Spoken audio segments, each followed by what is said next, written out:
Hi, I'm Brian Van, SportbikeTracker.com, and today we're going to cover OEM bodywork removal on our 2018 Suzuki GSX-R1000 STG project bike.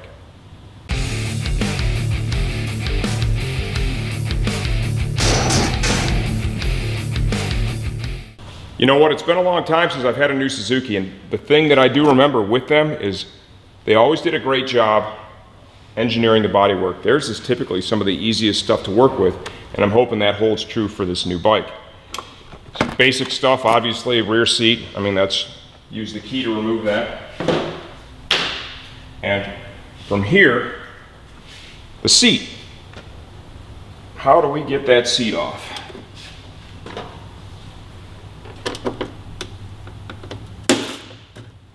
Got a fastener up here on this trim piece here. Has some nice hardware too. That's kind of, all right. I like that. A couple of Christmas tree clips. So you can see clip, clip. They go into the rubber grommets here, here. There is a clip up front. See right here. That slides up in there, interacts with a clip, and then we have one fastener up front. Need to remove these on each side, and then you'll see the hardware for the rider seat is right there.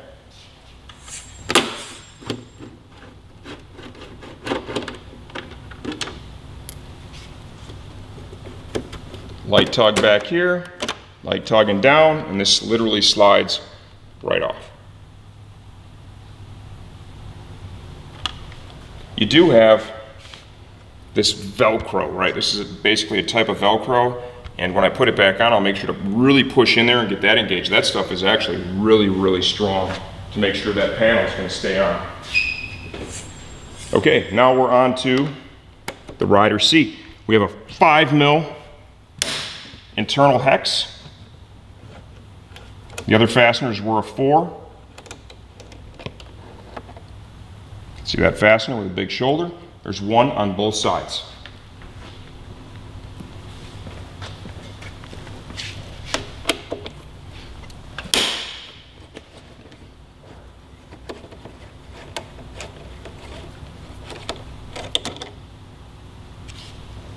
From here, pull up and forward on the seat. You can see we have 2 tangs that interact with the mounting points on the rear subframe. Okay, now removing the tail. Let's take a look at this trim piece here. A couple of clips here. To release those, little flat blade underneath. Okay, we do have the key cylinder in there too. Let's see if we can get the sides of the tail off without pulling that key cylinder. We have multiple fasteners. 4mm internal hex. Once again, I'm going to say some good looking hardware on this bike, man. I like that. Try to keep track of each fastener you pull out, where it came from, to make sure that you're putting the right stuff back in the right places, okay? Especially the fasteners that have a shoulder. What you don't want to do is be clamping down on the OE plastics using a fastener that should be shouldered with one that is not. Bumpers for the passenger seat back here. It's a 5mm internal hex, rubber grommet, and there's a top hat spacer it looks like in there. And it appears that you'll be able to pull the sides of the tail off just by removing that clip, and then of course the fasteners.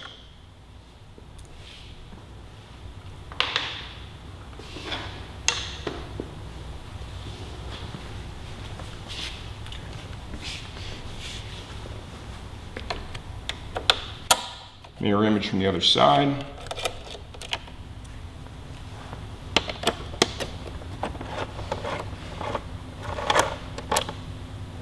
Like so. Okay, now we're going to come underneath the tail. A couple of clips here. Same thing we showed you on the top. Just lift up here in the center. That'll disengage it. And we'll do the same on the other side.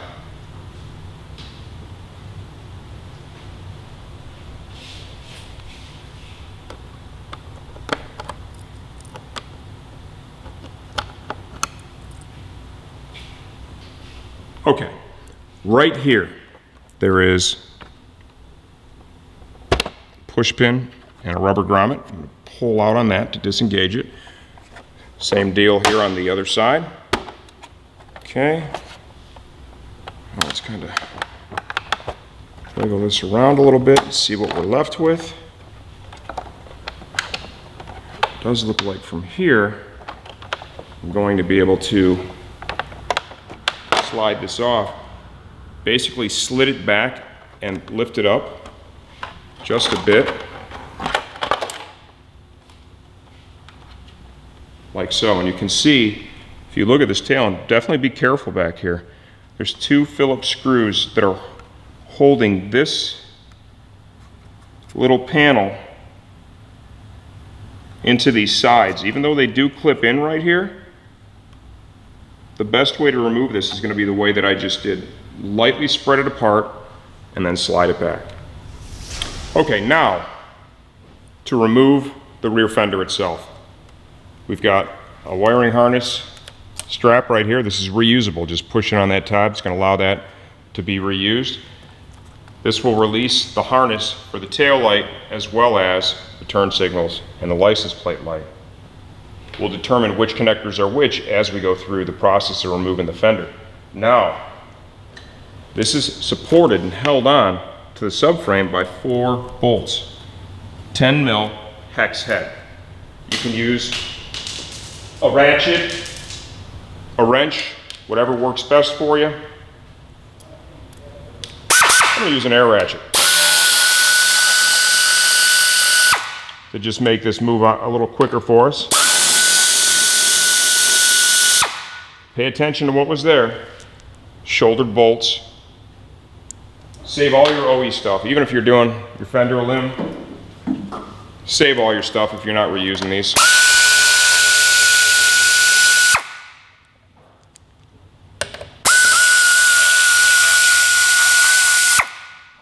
And then just kind of let that rest on the rear tire now. Phillips screwdriver. You'll see that on each side of the subframe, we have a Phillips screw, just holding part of the undertail to the subframe. Going to remove each of these. They're identical. Steve's going to try and bring the camera over here to show you. Just going to allow it to flop down just a little bit more for me. Now, as I rotate this out right here, okay, there is a Phillips screw right here in the center. He's literally, we're like fighting. Camera or screwdriver? I won.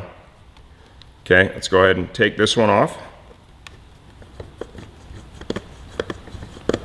There is a clip up front I'm going to show you here. I'm going to point to it right here.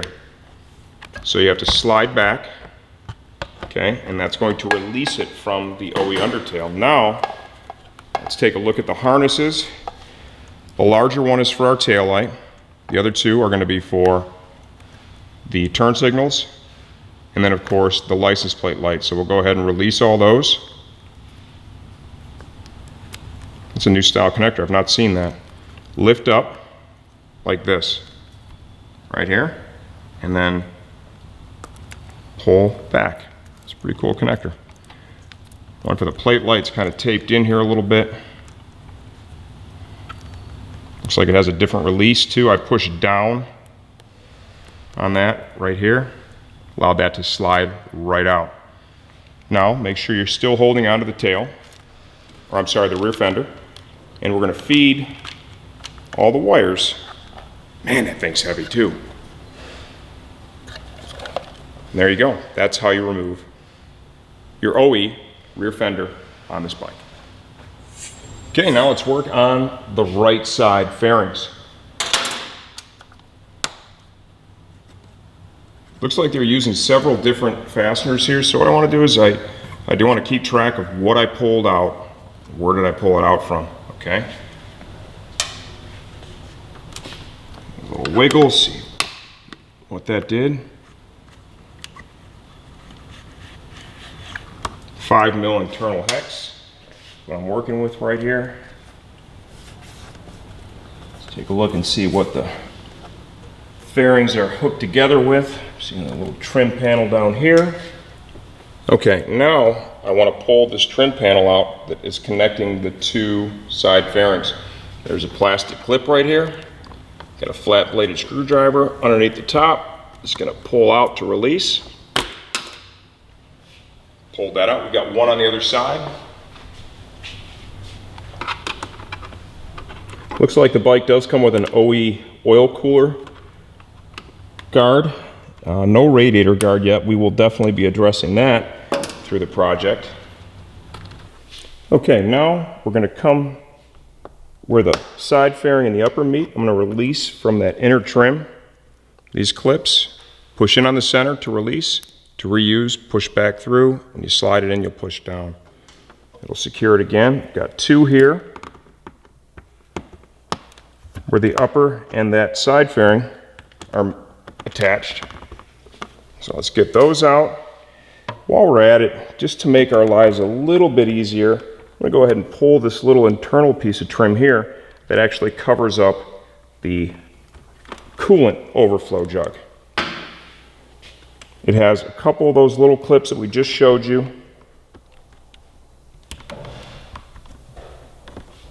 One is up here towards the top. Let's find the center of it, push in. We have another one here at the bottom.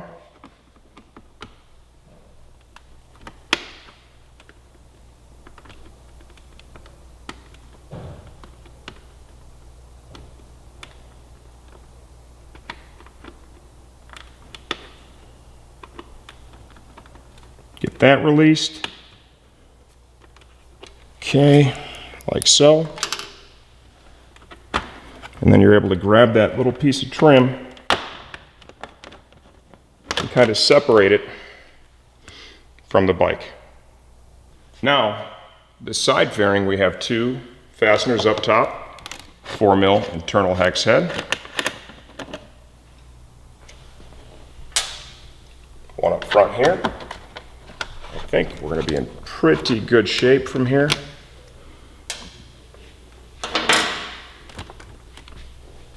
We're still attached down here at the bottom. I actually just pushed up on that and kind of pulled over a little bit, and that released that clip. Did the same towards the front.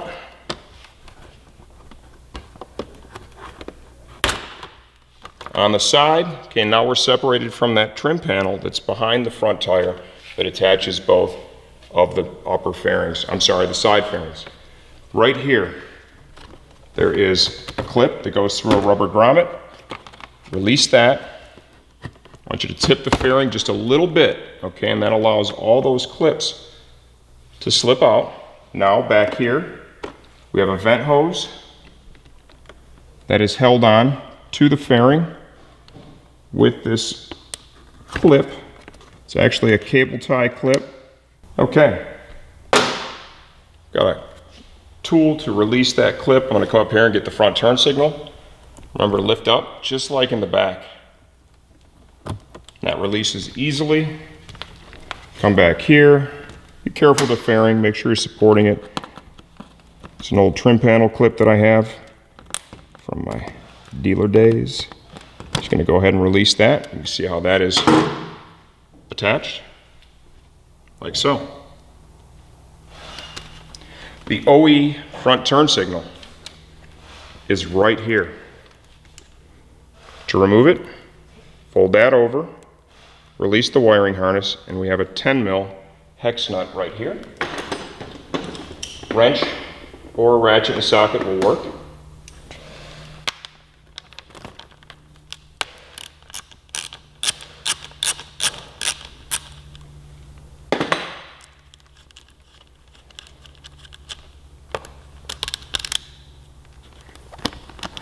Slide that through.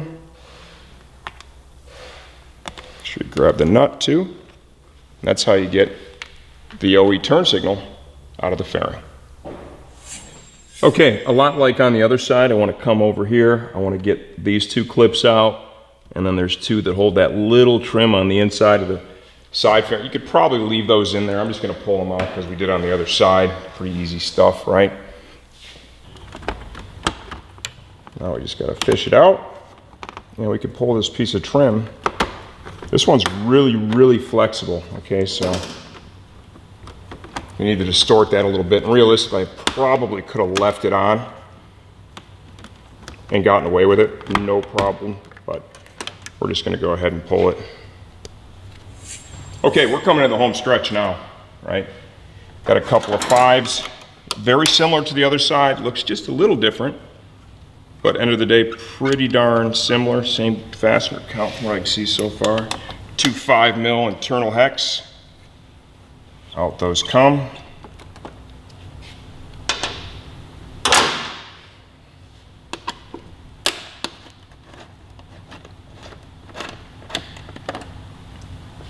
Two 4 internal hex. Love this OE hardware, man. Nice job, Suzuki. This stuff looks great. Now grab the fairing back here. There should be a clip and a grommet. Pull out. I kind of tip it now, like so. Rock it right out of there. Okay, we don't have any vent line back here. Up front, we do have the turn signal. Remember, just lift up there, a little bit of pressure, out that comes. And then to remove the turn signal from the fairing, all you're doing is taking that 10mm hex nut off.